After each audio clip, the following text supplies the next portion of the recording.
Saudi अरब ने हज 2026 के लिए हरम शरीफ के अंदर फोटोग्राफी पर पाबंदी लगा दी। वतन परस्ती जबरदस्ती से नहीं हो सकती। पार्लियामेंट में वंदे मातरम पर बहस के दौरान असदुद्दीन ओवैसी का शदीद हमला। मोहम्मद शमी का भारत टीम की तरफ से खेलना क्यों मुमकिन नहीं? सौरव गांगुली के ने अजत अगरकर से सवाल किया।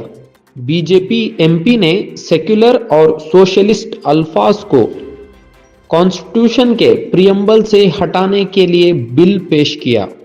औरतों की छुट्टी से मुताल्लिक रियासती हुकूमत ने नोटिफिकेशन पर हाई कोर्ट का इंटरिम स्टे।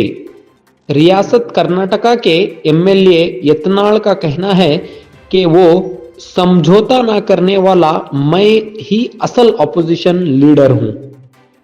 बिदर के लोगों के लिए खतरनाक आरएसएस के खिलाफ खुले आम बोलना चाहिए।